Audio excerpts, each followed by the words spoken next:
I'm Josh Grossman. I'm a assistant teaching professor in stats and data science. What I'm presenting is a little bit different than the original program. Come find me later and I can talk to you about my original talk, but this is a little bit of more late-breaking work that I thought would be of more interest. So in data science classes, we ask lots of different kinds of questions. We ask multiple choice, we ask coding questions, we ask free response mathematics questions, we ask free response text questions, and on the back end, once these are all submitted, we have to grade them. As we know, multiple choice is very easy to grade, even at scale.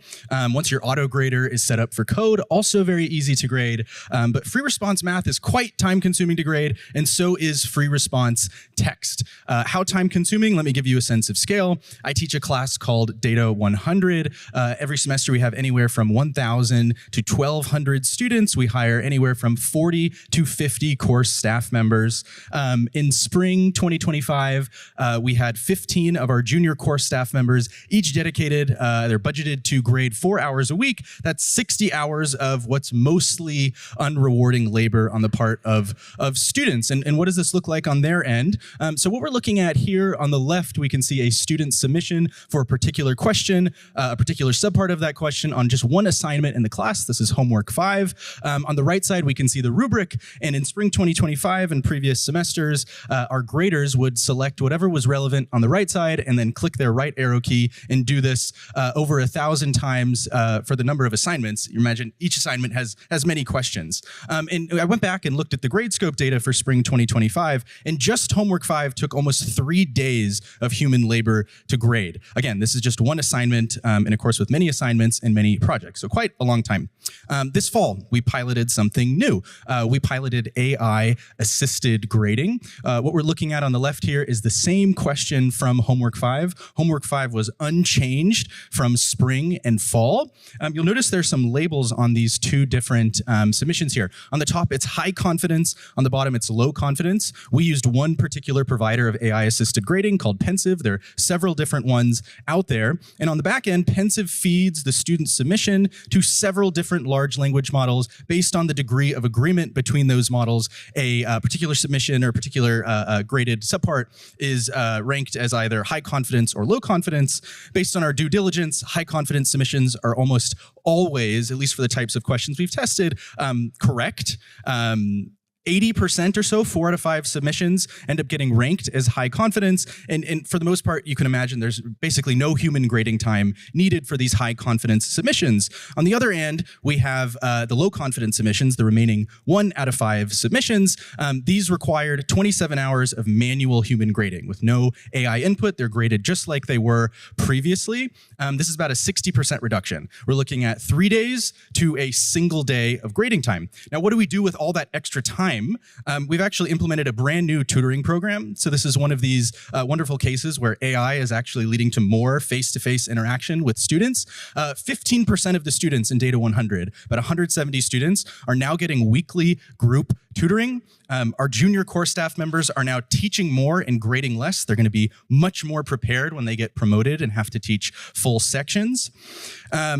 Now, you might be wondering, is AI accurate? Is this a good way of grading? Andrew Bray, who's here, is leading an AI grading accuracy study that I'm also working on, where we're looking at a variety of different question types in data science to see how accurately AI grades. But as sort of a rough heuristic, if you look at the number of regrade requests filed by students in spring versus fall, there's really been no measurable change in the number of regrade requests, at least for homework 5. Now, what do actually students think? They know that they've been graded with AI, or at least the grading process has been assisted with AI. When we asked them just about a week or two ago, that's why the talk changed last minute, 85% of the cohort was supportive of AI-assisted grading to some capacity. And I was pretty surprised how high this was. Now, I don't want to pretend like this is just a free lunch and everything's perfect. There are concerns with AI-assisted grading. Here are just a couple, and I'm looking forward to discussing them. The students expend less effort if AI is grading. If they know when AI is grading them, are they trying trying less hard. Should we be sharing student work with these different for-profit companies, even if they claim that, they won't test or rather train their models on the submissions that we're sending them? Should we be sending them? Should we be grading student work at all? Should we be just grading on completion at this point? Though I do want to note that AI-assisted grading also works on exams. We're using it for exams as well. And finally, how well does this work for open-ended courses, advanced courses or open-ended responses? Thanks, everybody. My name is Angela Hume, and I'm a lecturer in college writing programs here at UC Berkeley. I do prisoner health and legal advocacy work. An incarcerated friend, whom I'll call S, has spent years pursuing a legal pathway to resentencing. S became incarcerated when she was very young under the draconian sentencing regime of the 1990s.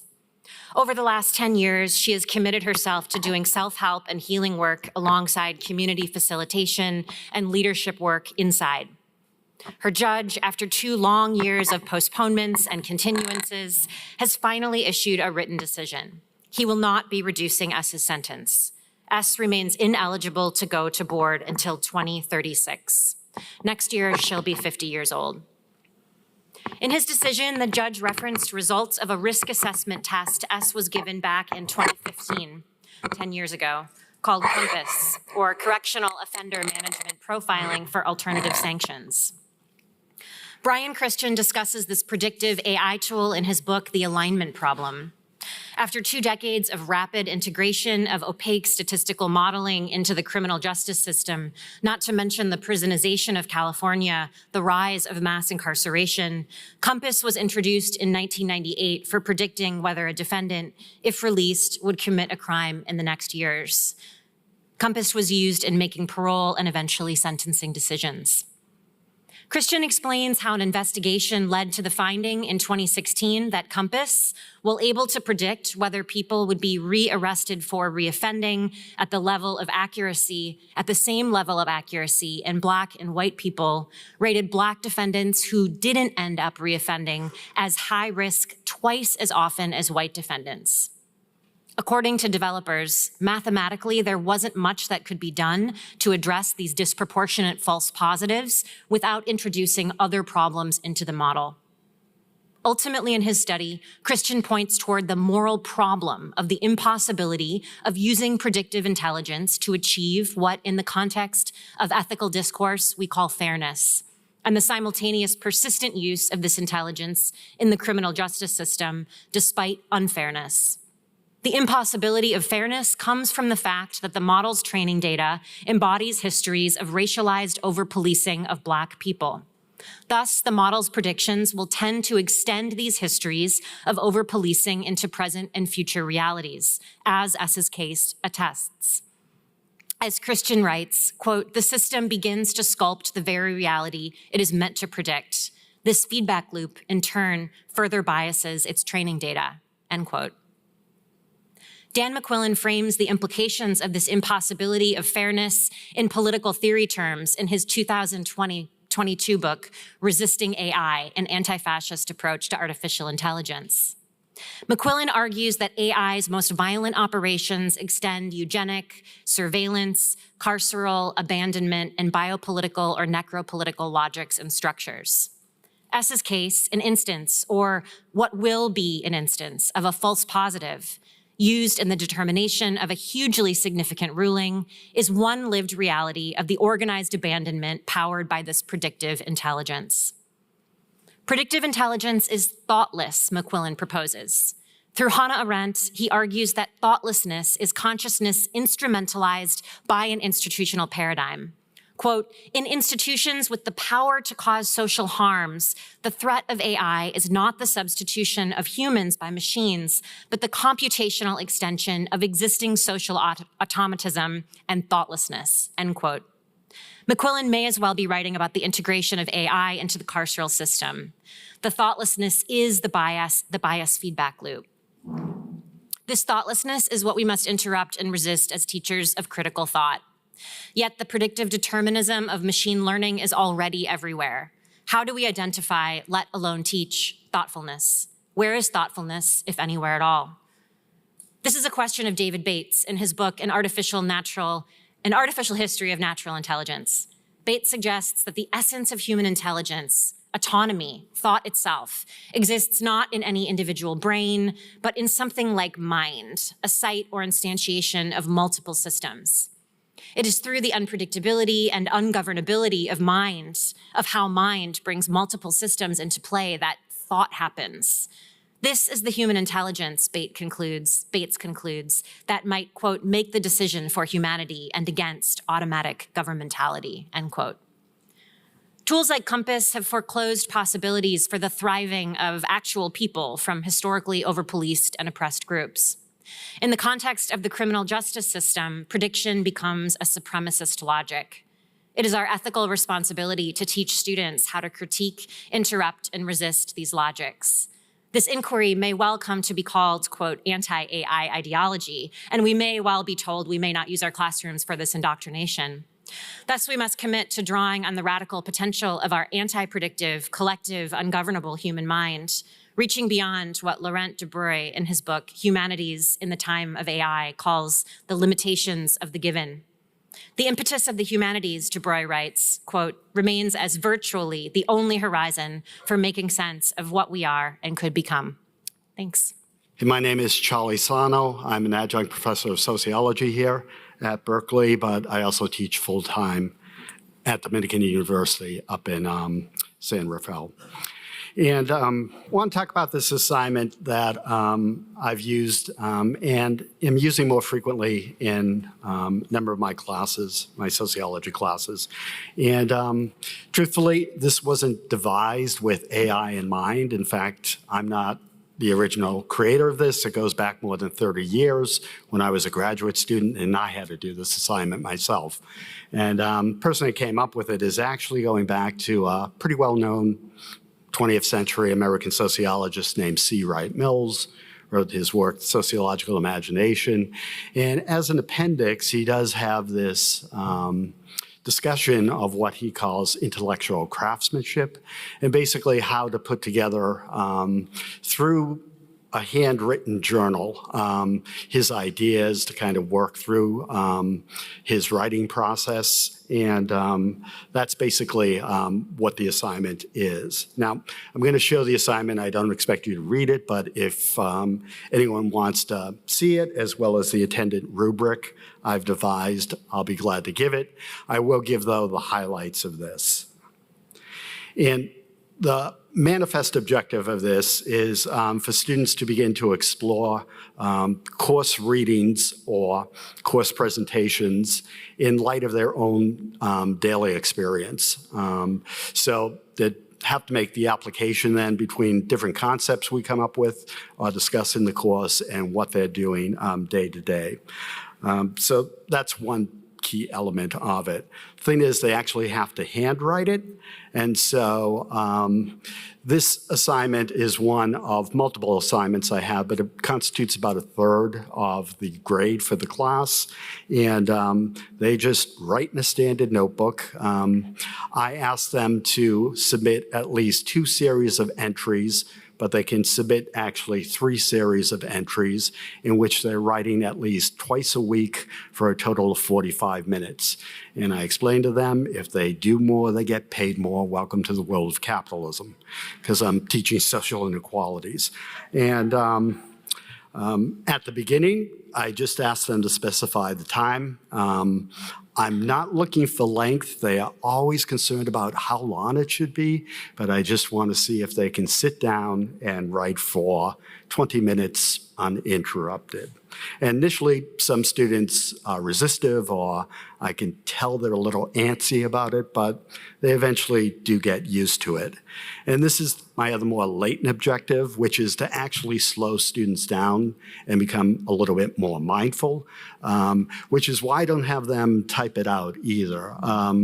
I do believe there is a connection between the physical act of handwriting as well as then actual thought processes.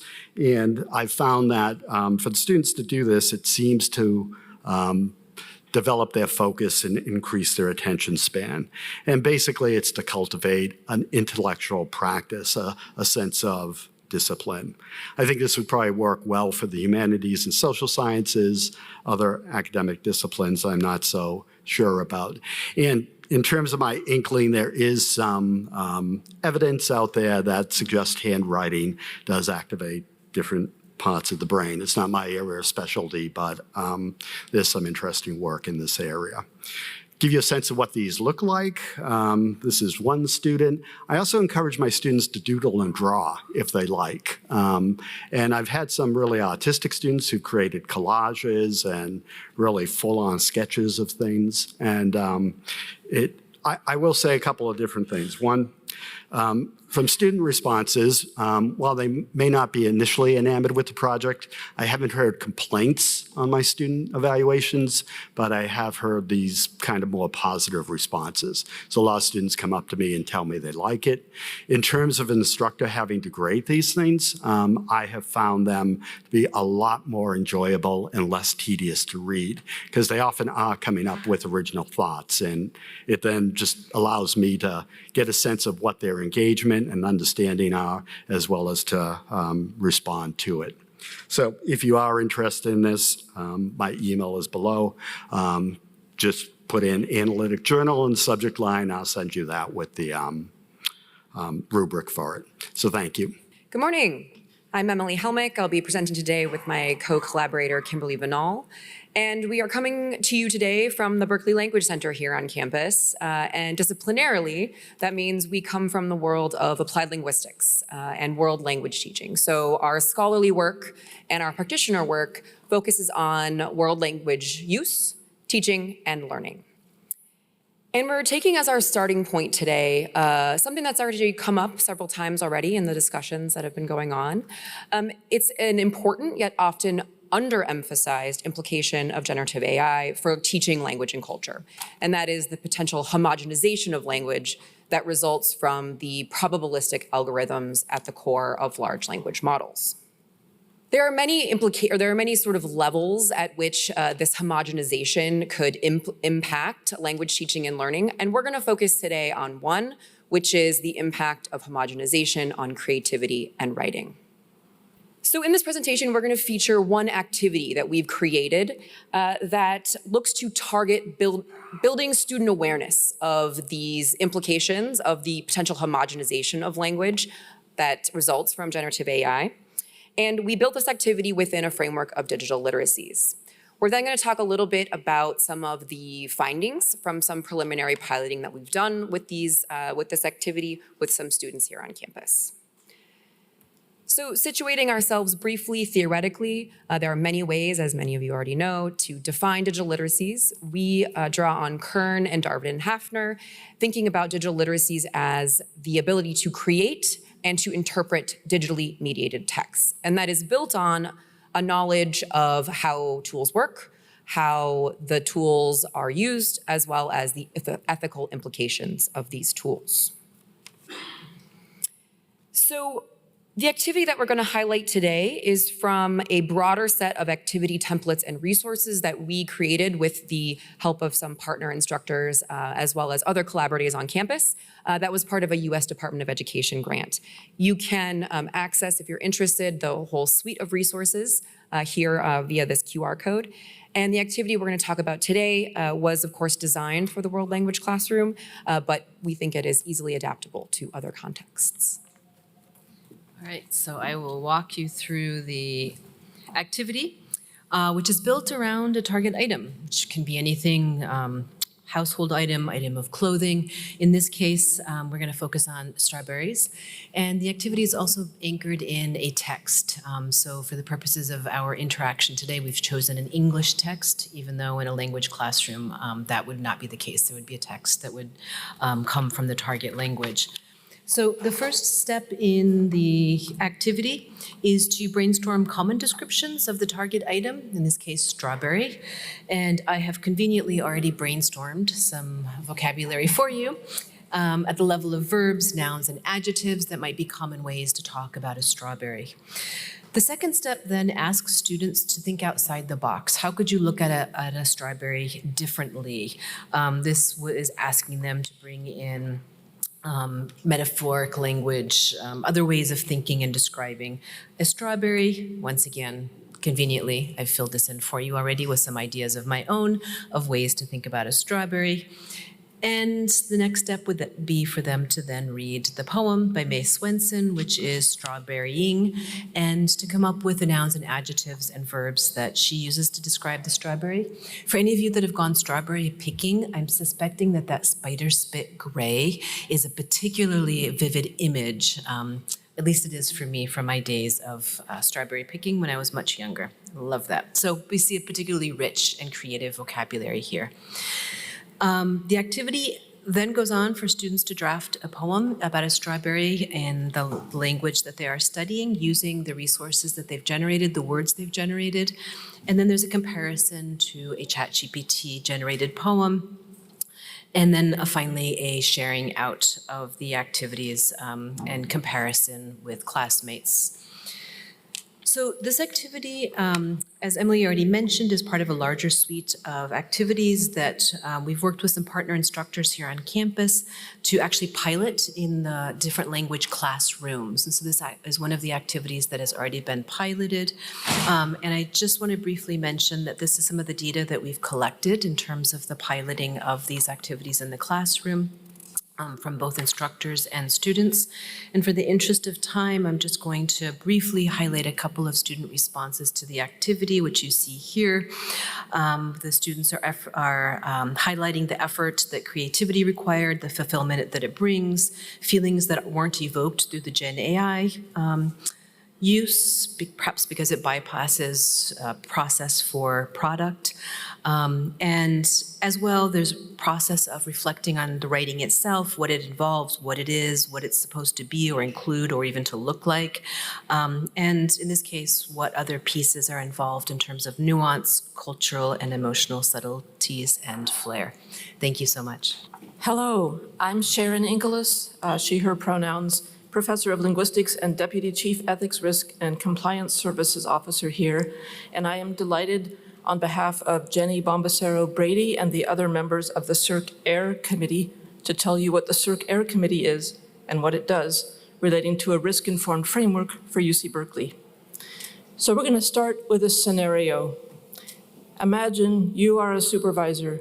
You hear about a cool new commercial AI tool for summarizing all hands meetings held over Zoom, as well as one-on-one Zoom meetings you have with your supervisees that will analyze individual employees' timeliness, levels of attentiveness in the meeting, relevance and value of their contributions to the discussion. The tool will also record any critical feedback that it perceives you delivering to supervisees in one-on-one meetings, and it will assess whether those supervisees proactively respond to that feedback in future meetings you have with them. You can use this AI analysis to generate assessments for your supervisees' Achieve Together performance reviews. It would save you a lot of time. But is this a good idea? Are there risks? Who are you going to ask? Circ-Air. Circ-Air is the AI Risk or AIR subcommittee of Circ, which is the Compliance and Enterprise Risk Committee for UC Berkeley. You can find out about Circ-Air on the AI Hub website, ai.berkeley.edu. Circ-Air meets regularly to review proposed new AI tools and use cases of existing tools to help the proposer and their unit head determine whether the risk involved is something that they want to accept. Circ-Air has broad representation. It has faculty, staff, administrators from divisions all over campus. Is anyone here on Circ-Air? Yay. I see one shy person, and me. So we are here to help you. So Circ-Air doesn't make it up as they go along. We follow guiding principles. These stem from the UC responsible AI principles that have been developed over the years. These principles include things like appropriateness, transparency, accuracy, reliability and safety, fairness and non-discrimination, privacy and security, human values, shared benefit, and accountability. These principles have been distilled by the UC AI Council into a risk assessment guide that CircAir has again distilled into the screening questionnaires that I'll show you in a moment. And this guide assesses the risk according to the principles I just mentioned that proposers of new AI tools can contemplate. All of this you can also find information about on the CircAir website. So the CircAir review process is as streamlined as possible. There are two ways to get to the CircAir committee, two entry points. You can be referred by an office like Center for Teaching and Learning, RTL, Procurement, the Committee for the Protection of Human Subjects, or you can self-refer if you just want a committee to review the risks of your tool. As a requester, you would then submit your answers to the AI risk screening questionnaire. Questions like, will your proposed use case for AI involve automated decision-making on subjects of high consequence? Will data entered into the model be used to train the model, especially relevant if it's a third-party commercial model? Will impacted parties be informed that AI is being used to determine an outcome? Depending on the answers to the pre-screening question, the risk assessment is either judged to be low, in which case the user is given the green light, or it's judged to be either not low or more information is needed, in which case the proposer fills out a more detailed questionnaire. That's the brighter yellow square. And then the CircAir committee meets, sometimes with the proposer, discusses it, issues a list of risks that it perceives, as well as suggested mitigations for those risks. This is not a committee that says yes or no. It's a committee that gives guidance. It is advisory. And we have found that the advice has been welcome and people have accepted it, and that has given us a good feeling. Okay, so back to that scenario, this amazing AI tool that can do your Achieve Together assessments for you.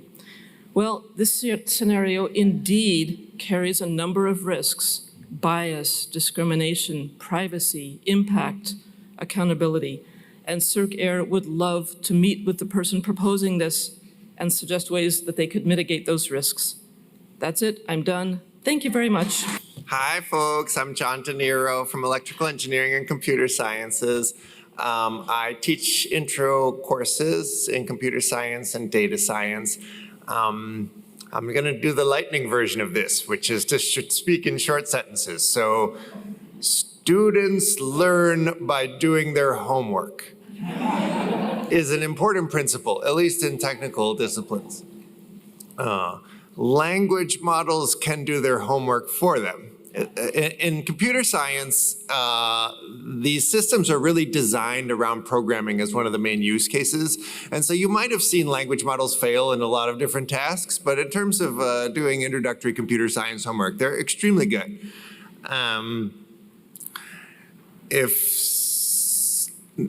And I would also say they're extremely convenient. And so I think that my belief is that there's a great deal of educational value in the assignments that we've developed at Berkeley, and this is true elsewhere.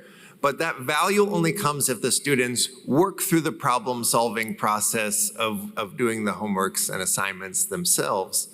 But there's a risk here that the value of our assignments will be decreased because there's this extremely effective and convenient way to circumvent the problem-solving process and have the language model explain to you how to do your homework instead of you trying to figure it out yourself. There's good strategies for dealing with this, I think, but it's an unsolved problem how to really make sure that students get the same value that they used to before language models were generally available. So you could have a policy about using AI, great idea. You could give a pep talk to your students about how if they don't do their homework, they're not going to learn as much, great idea. You can have a written exam to test to see if they learned anything, fine idea. But none of these will address the problem wholly, I don't think, because what we've observed is that students are much less likely now than they used to be to come in and get help when they're stuck on a homework assignment that they find frustrating and challenging. And so it's just too convenient and too effective to turn to a computational tool, and that's a challenge we've been trying to address. A plausible approach to addressing it is to give them a language model that doesn't tell them the answer, but still helps them when they get stuck.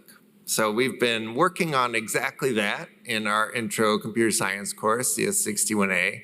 I'll tell you just like a little bit about it. You can learn more if you want by reading this paper, which is pretty good.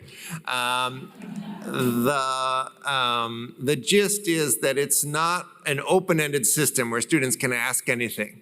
Instead, it's a very targeted solution where when they're clearly stuck because they've tried something and it didn't work, it can direct their attention to what they need to fix or what they need to try next.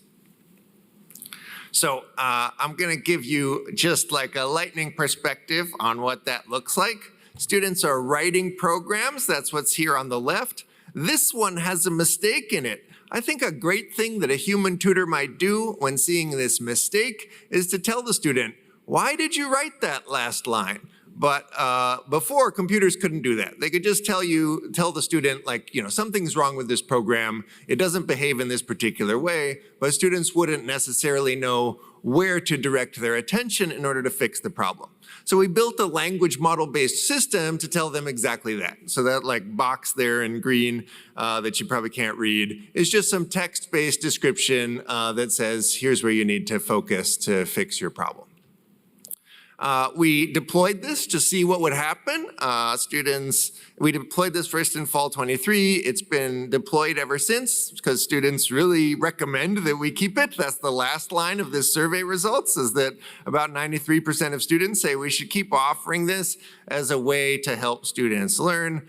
What impact we can measure is that students do finish their homework faster, so they get stuck a lot less.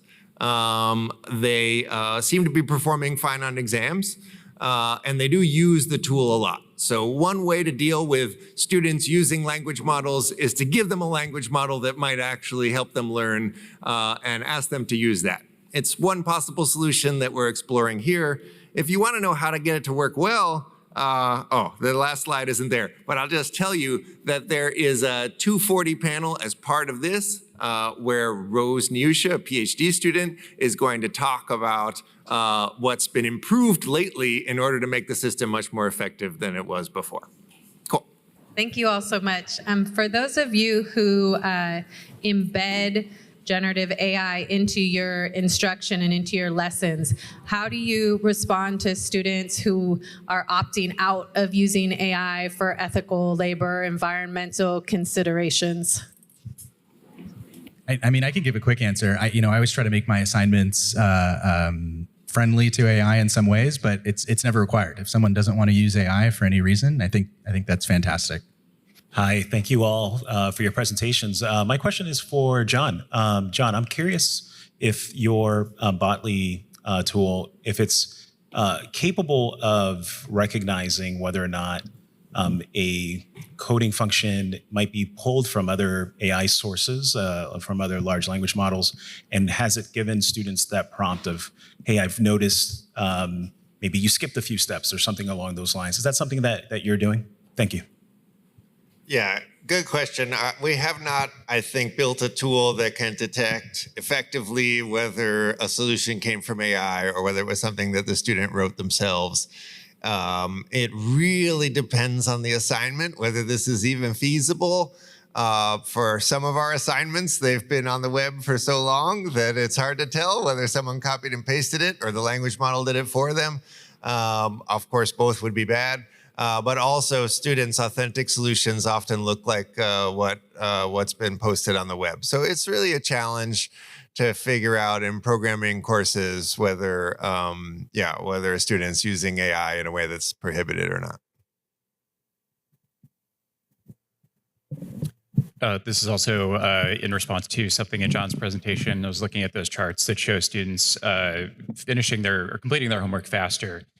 And I was thinking about, in my learning experience, the things that I learned and remembered well, I think often involved some level of struggle and hitting my head against a wall and either eventually learning something and feeling like the struggle contributed to my learning and my remembering of it, or alternatively, giving up and dropping the class and switching majors.